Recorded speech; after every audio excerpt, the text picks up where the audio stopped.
স্বৈরাচার আওয়ামী লীগ সরকারের পতনের ৬ মাস আজ। এই সময় অন্তর্বর্তী সরকারের সার্বিক কর্মকাণ্ডে সন্তুষ্টি মেলেনি, তবে আশাহত হবার মতো পরিস্থিতিও নয় বলে মন্তব্য করেছেন উপদেষ্টা সৈয়দা রিজওয়ানা হাসান।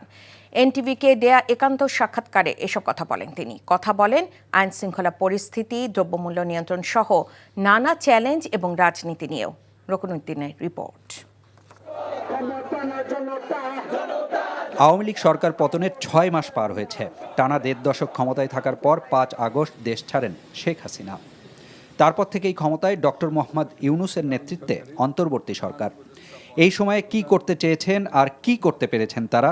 আইন শৃঙ্খলা পরিস্থিতি নিয়ন্ত্রণ, দ্রব্যমূল্য স্বাভাবিক রাখাসহ সাধারণ মানুষের প্রত্যাশা কতটা পূরণ করতে পেরেছে অন্তর্বর্তী সরকার? প্রশ্ন ছিল পরিবেশ বিষয়ক উপদেষ্টার কাছে। সন্তুষ্টির অনেক জায়গা বাকি রয়ে গেছে, কিন্তু আশাহত হওয়ার সুযোগ আমি দেখি না। আরেকটা কথা হচ্ছে যে আমরা যে চ্যালেঞ্জগুলো মোকাবেলা করছি, যেই শক্তি নিয়ে, ওই চ্যালেঞ্জগুলো অন্য কোনো সরকারকে এইরকম শক্তি নিয়ে এবং এইরকম ভঙ্গুর পরিবেশে কিন্তু মোকাবেলা করতে হয়নি। ১৬ বছরের নিপীড়নমূলক শাসনাবর্তে আইন শৃঙ্খলা রক্ষাকারী বাহিনীর একটা মনস্তত্ত্ব হয়ে যায়। তারাই কিন্তু রাস্তায় এই ছাত্র জনতার সাথে মুখোমুখি অবস্থানে ছিল। সেখানে তাদের নৈতিক মনোবল ভেঙে যাওয়ার একটা ব্যাপার আছে। সংস্কার অন্তর্বর্তী সরকারের অগ্রাধিকার, তাই কমিশনগুলোর প্রতিবেদন নিয়ে দ্রুতই রাজনৈতিক দলগুলোর সাথে বসা হবে বলেও জানান তিনি। অন্তর্বর্তীকালীন সরকার বসবে রাজনৈতিক দলগুলোর সাথে, এবং রাজনৈতিক দলগুলোর স্বার্থেই আসলে সংস্কারটা হওয়া দরকার।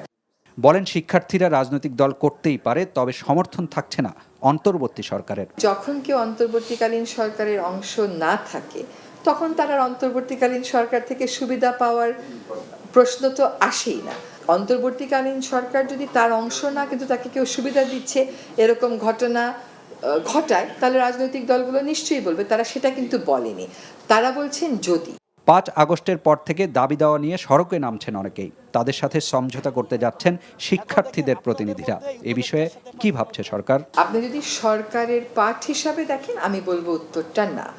কিন্তু শিক্ষার্থী আন্দোলনকারী হিসেবে তার কিন্তু কিছু মোরাল স্ট্রেংথ আছে, তার একটা নৈতিক অবস্থান আছে।